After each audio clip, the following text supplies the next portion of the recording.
Welcome to Lex Personas, the official podcast of the New England Law Review. My name is Agripino Kennedy, I use they-them pronouns, and I'm this year's podcast editor. Today I have with me Kathryn Bassey, our editor-in-chief. Hello. And Damien Wilson, our executive online editor. Hey.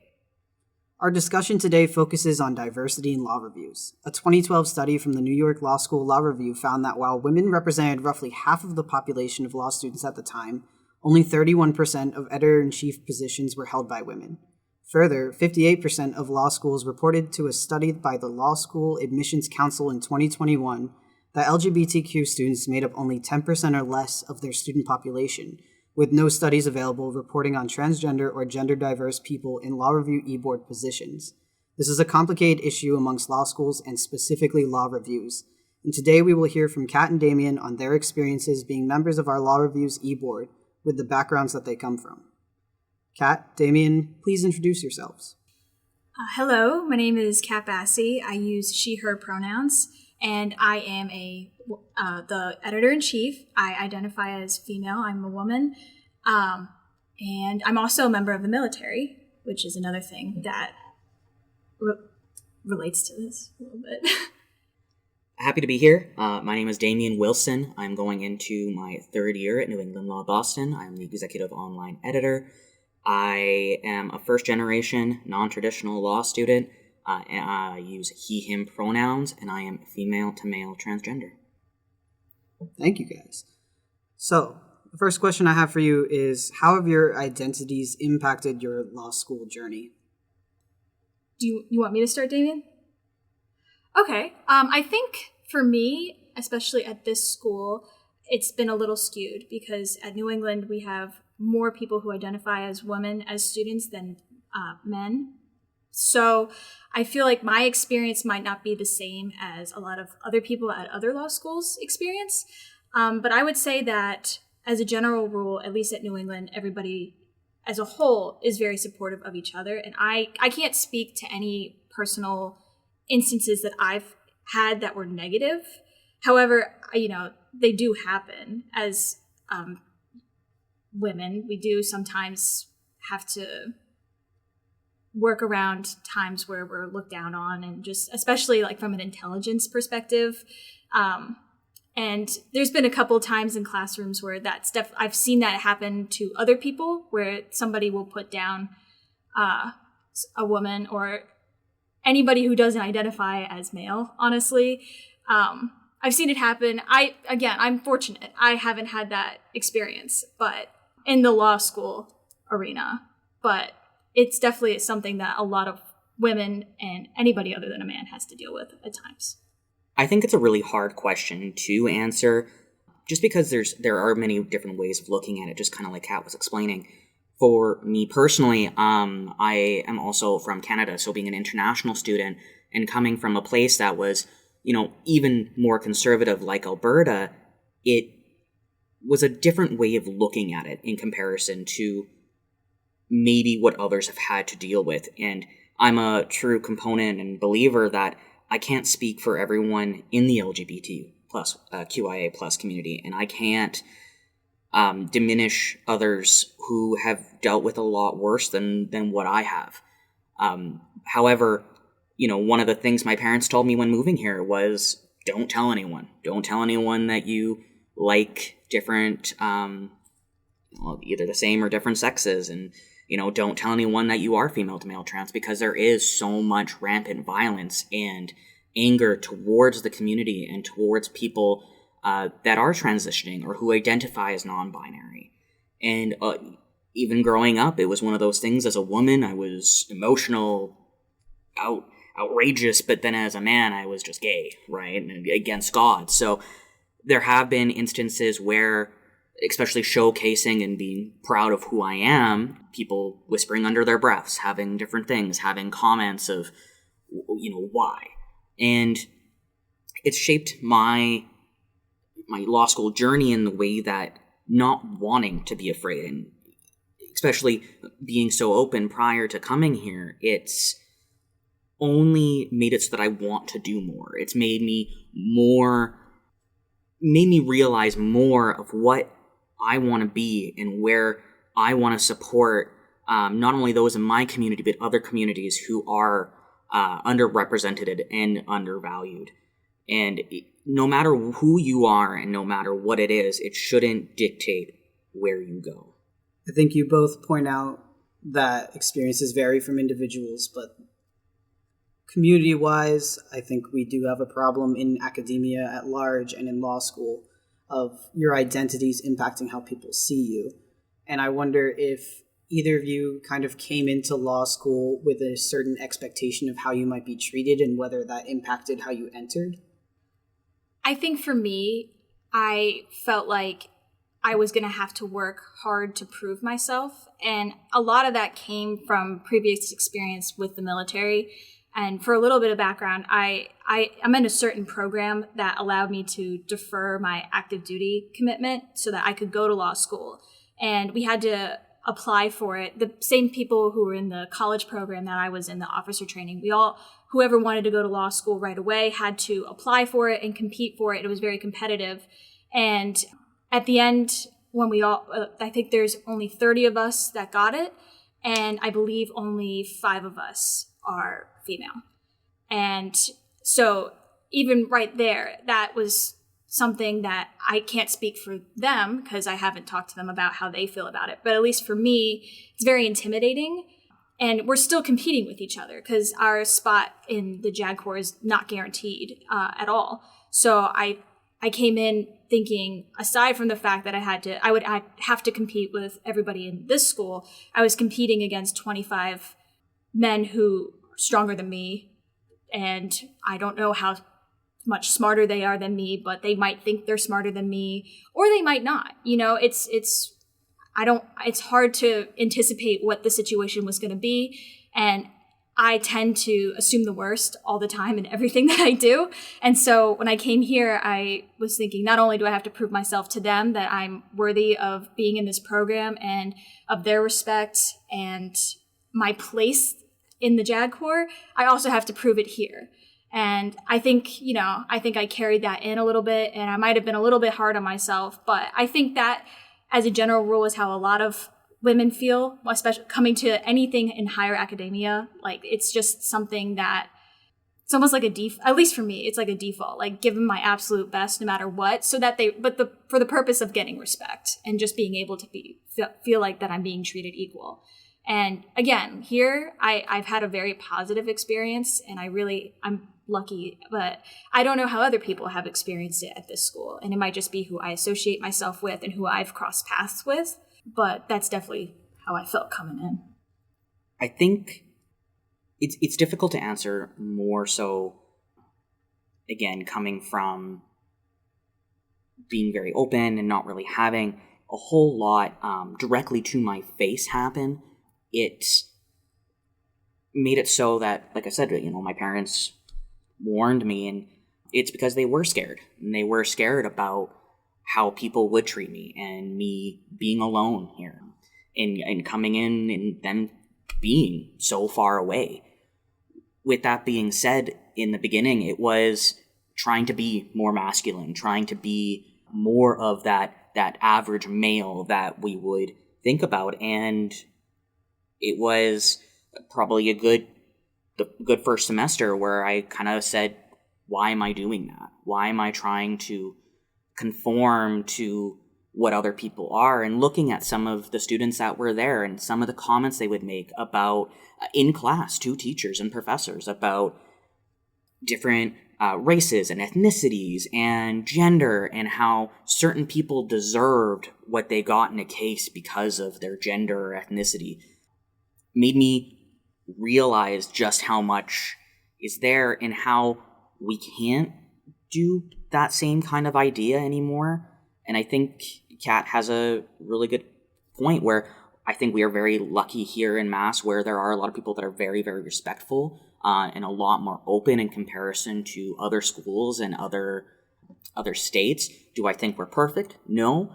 However, we have that where it's there, but not, my experience might not be as overwhelming as others might have had.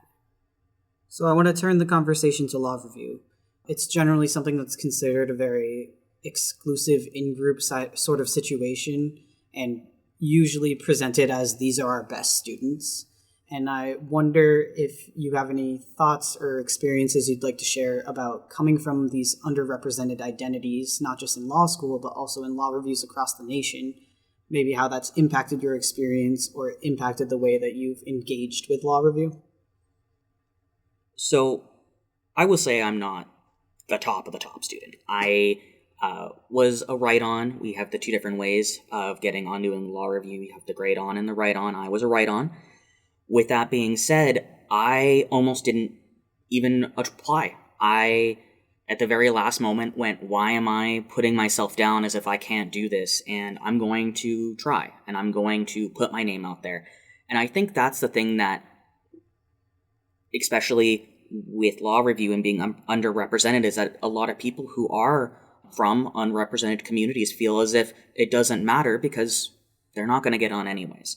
And they're not going to have that. And it was one of those points for me that I really needed to do all I could. And, I got on, and it was a very exciting experience. And I'm happy and I'm proud of where I am and the progress I made over last year with my writing in general. However, there's many people who probably didn't get on that felt the same way that I did. And there's many people who probably didn't even try because they thought it doesn't matter what I do. I'm never going to be able to get to this point.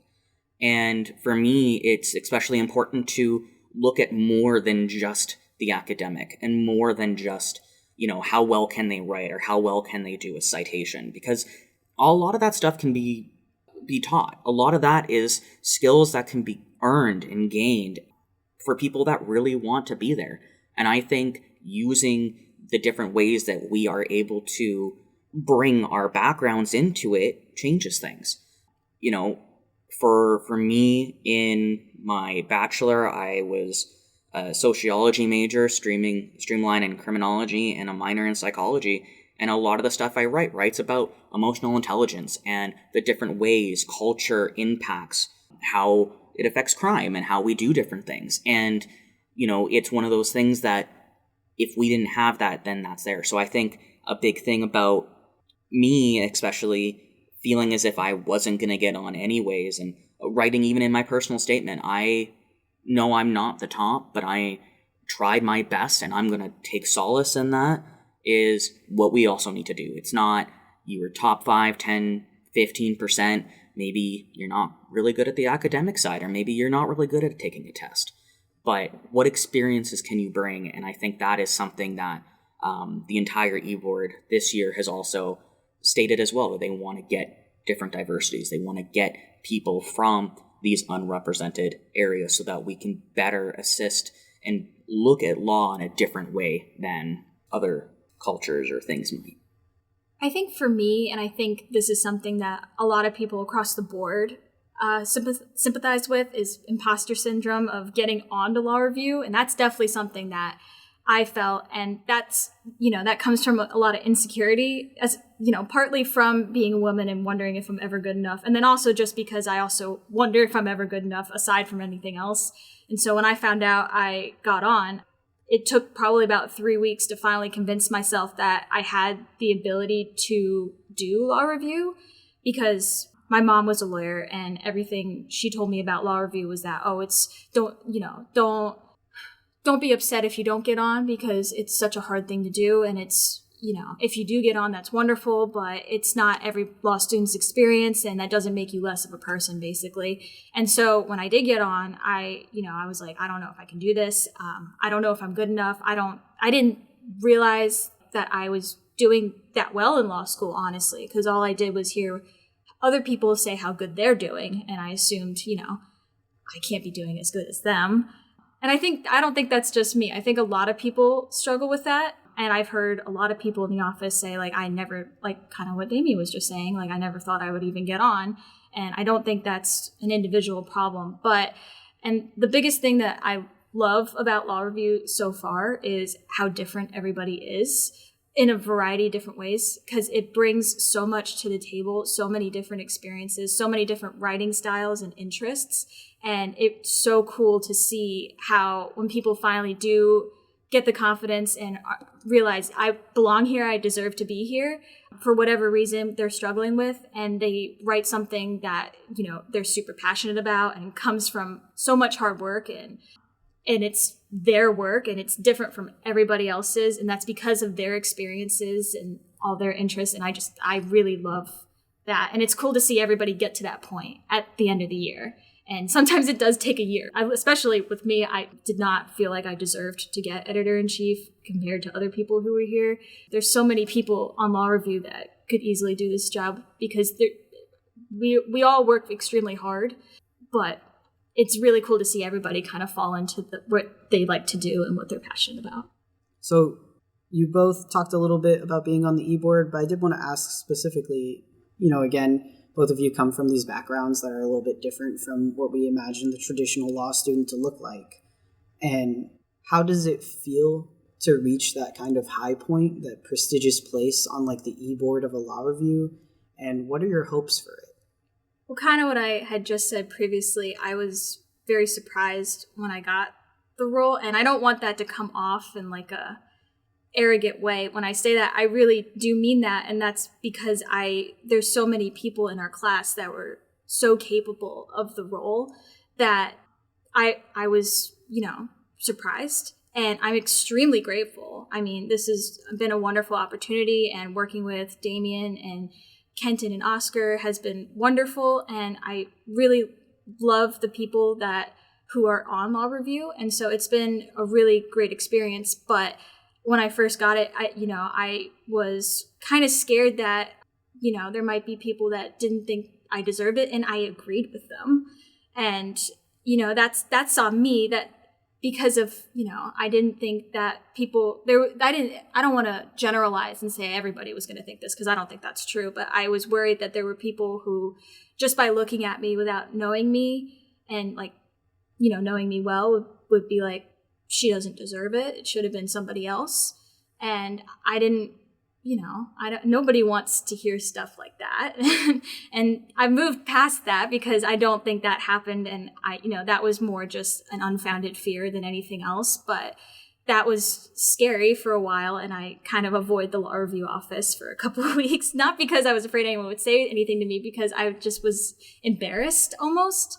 Which is, you know, I think that's something that a lot of women deal with when they get an academic achievement, or any achievement in general, is when they have to go back to the people they were competing with. They feel bad for getting the achievement, or embarrassed, or just not good enough, and don't want to put their face and make people think that they think they deserved it. And I think that's something that I know a lot of people struggle with, and a lot of people who got onto Law Review struggled with, and that's definitely something I still struggle with now. So I echo Kat in some respects with that. You know, I originally had applied for editor-in-chief, and then afterwards was able to apply for the executive online editor, and I was one of the only people who applied. So it wasn't a fact where I had to go through a second interview or anything. It was, you know, uncontested. So congratulations. And I remember in the first month, I was kind of sitting there being like, well, do I even deserve to be here? Do I even deserve this role?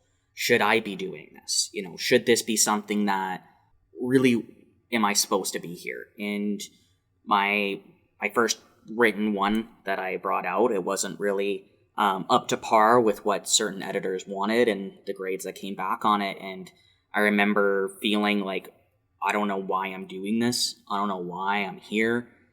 And I didn't know if it was just because I was the only person. And I realized too that, you know, I think it was a bit of coming from a background where I didn't have family that was a lawyer. My parents, I love them with all my heart, and they've supported me throughout this entire journey, but they had no experience in post-secondary whatsoever.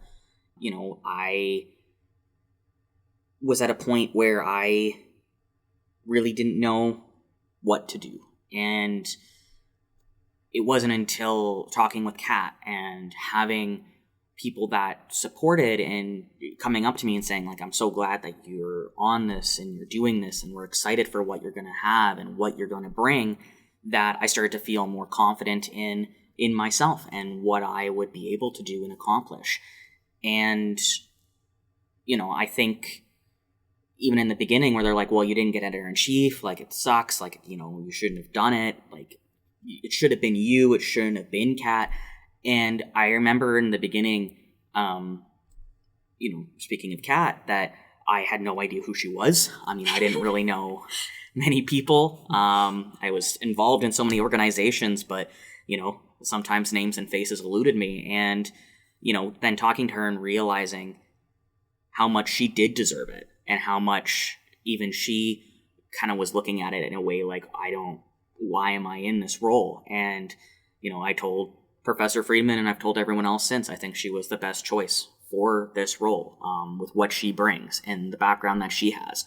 And I think that's a real big thing for me being part of the e-board, is being able to learn and work with other people that come from different backgrounds and have different things that are associated with them, and being able to become so close with different law review members and learn about other things there, and being able to be more confident in myself and showcase and say, I have this background and I have done this and I'm here to do this, and I'm going to continue to represent and bring other things, such as our On Remand logo having the rainbow audio waves. At first it was just going to be for Pride Month. However, I've decided to keep that, where we, in our own little ways, can bring our own backgrounds and diversity, and have it be more as a forefront idea.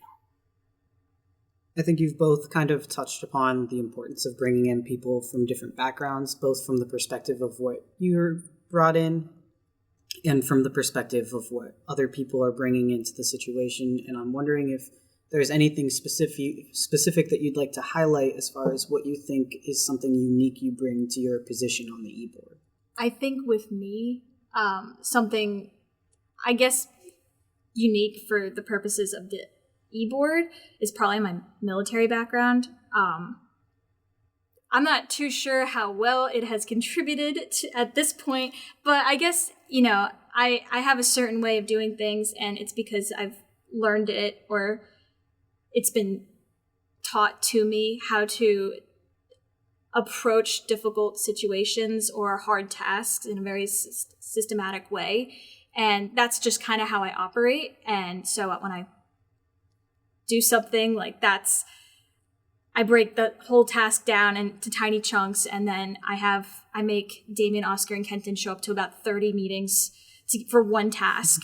And, the three of them have been great and accommodating me on, how I do things because of my background with that. And it's worked out so far. There hasn't been any issues associated with the way that I get things done. But I also recognize that that's probably not how Damien, Oscar, or Kenton operate. And so something that I personally need to work on is being more collaborative with how I do things and how we build law review together. And I think that's something I've definitely gotten better on over the summer, or something I'm still working towards in, listening to the three of them on how they think we should do things. It has been, a big learning experience for me. Because, in the military, we just point and shoot. Shoot is what we say. Somebody calls the shots and then everyone does it the way that they say it.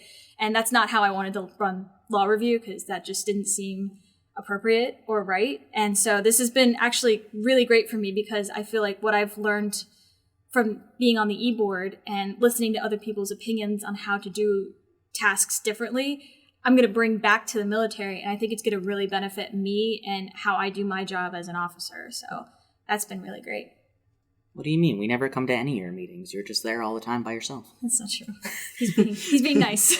I only joke, but I think for me, it is being a non-traditional student. I originally dropped out of high school and decided to go work. And all I did was work retail, and I moved up the chain of ladder. I was a retail manager for many years, and it wasn't until I was 24 or so that I was like, I don't want to do retail anymore. I don't want to just sit here and do this. I want to go and do something else. And I wanted to become a lawyer due to own personal background dealing with some court stuff. And I realized that coming into law school and even undergraduate, I realized more that because I knew what I wanted and where I wanted to be, and I knew the goals of how to get there, after running own stores and having all these budgets and all these different things I needed to accomplish, it made me take it more seriously than I ever had taken school before. I feel as if I had just went straight from high school and doing that to undergrad and then to law school, I would have been in a much different situation, whether it be with fiscal and financial spending, or even reading textbooks, or how to write, or what I was looking at. And in the end, being able to use some of the communication skills and problem solving and analytical skills to, even if I wasn't 100% sure, or I wasn't confident in what I was doing, to at least fake it till I made it. And being able to bring this and bring some of my experiences to other people, whether it be in our meetings and saying, I understand where you guys might see it this way. However, what about this other perspective? And what about, I can see that you are working on a lot of stuff in your own. And, I've gotten yelled at Kat for quote unquote, that she is doing too much by herself, and, saying to use us and be able to delegate those tasks. And I know that I wouldn't, if someone was going to do all the work, I would have let them if I was 21 or 22. But being able to have some of those experiences and know how it felt to feel as if you have to do everything yourself and no one else cared, bringing that to the situation too. So I think it's one of those things that, I might joke about it, but I'm very thankful that I did take that time to learn and look at different aspects, because it helps me in a lot of different ways. Most people, especially in this school, want me to succeed and care about me and like me as a person. And now, instead of looking at people and assuming that, we're all out to get each other because we're all competing with each other, I don't see it that way anymore. And, granted, I'm in my third year and it took a long time to finally come to that realization. But, it's very nice to know that, a whole, at least law review, has been very accepting. And in my experience, at least, I don't want to speak for others, but it's been really great to feel very supported by people of all different backgrounds. So you've both talked a lot about not only how your identities have impacted your initial engagement, but the ways in which law review has helped you learn a lot about yourself, as well as helped you build skills, and also how being here has allowed you and others in the law review to provide new perspectives and their experiences and kind of shape how the law review works, and, in tandem with that, sort of have an impact on how the law functions.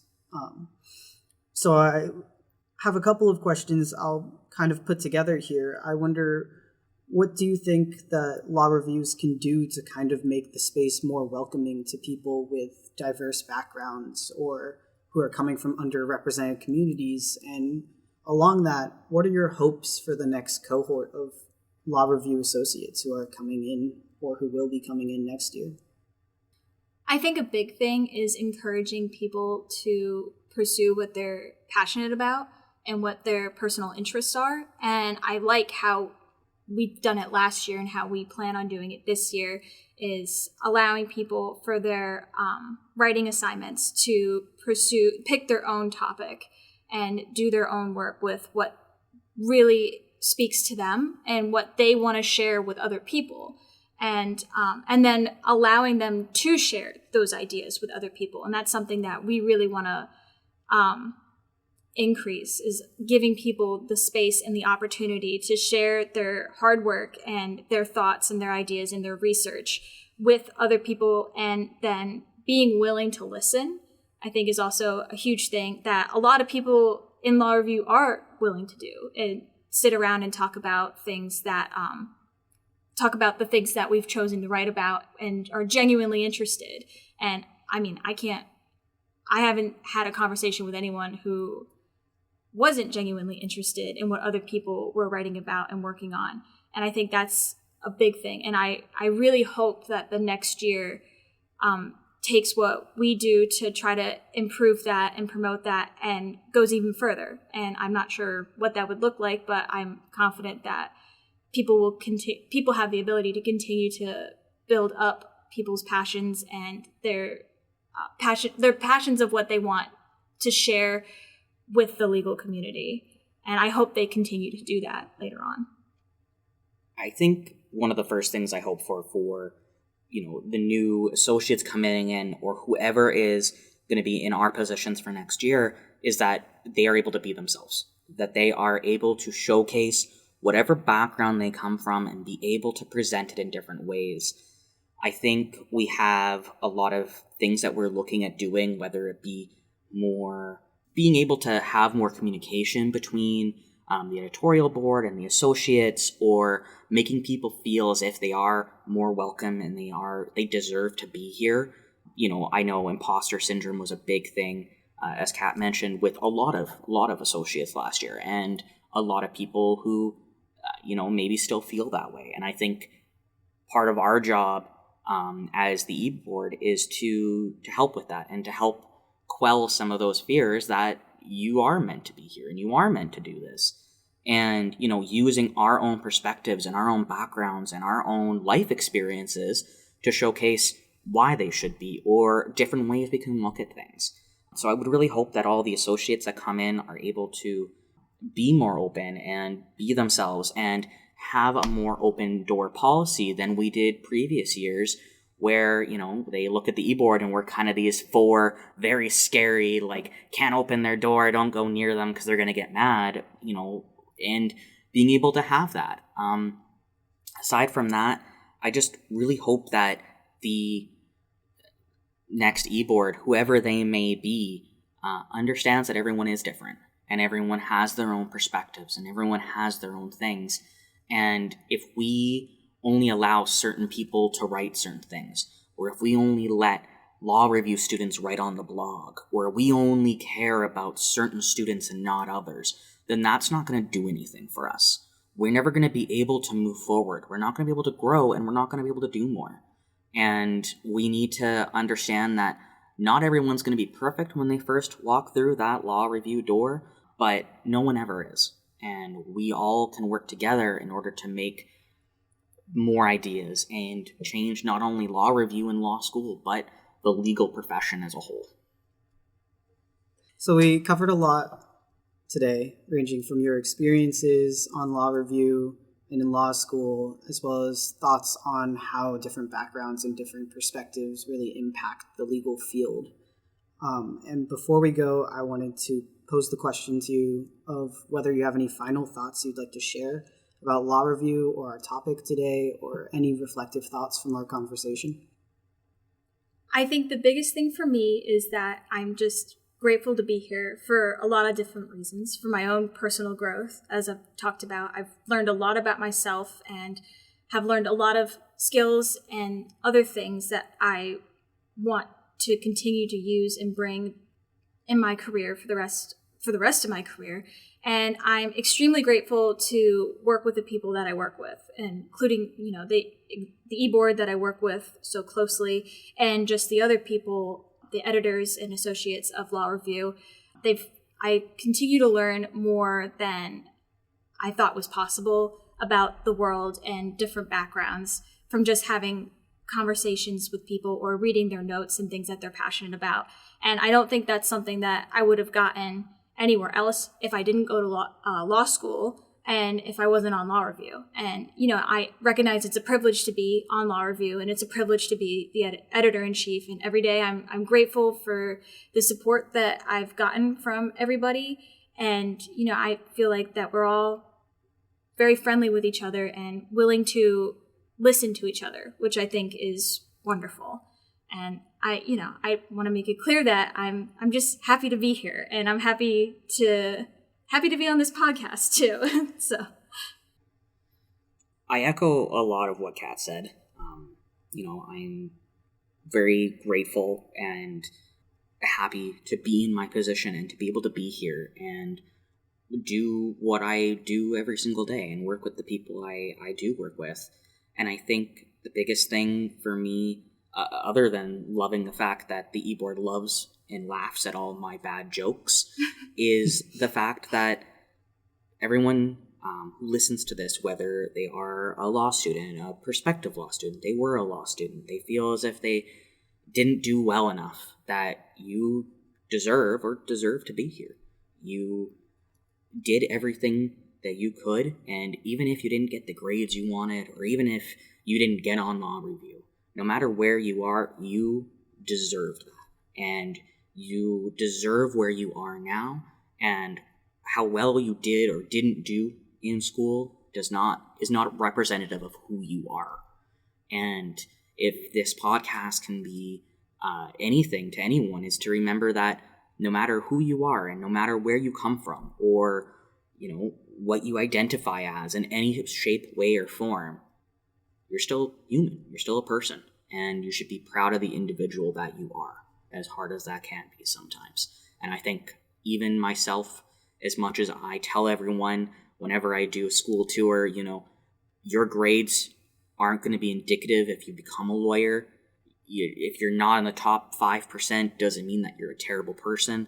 It's hard to really have that sink in, and being on law review has made it so that I am much more proud of myself and my accomplishments, and proud of what I say I have done in internships or here or being published, and has given me the ability to see that it's not that we're all terrible and we don't deserve it, because no matter what it is and where we are, you do. Thank you both for joining today and providing not only your perspectives and experiences, but great general advice and kind words of encouragement. It's been a pleasure talking with both of you, and I look forward to working with you this coming year. This episode of Lex Personis was edited by me, Agripino Kennedy, and I want to give a special thanks to Dantes Nava for our intro music. We'll see you next time.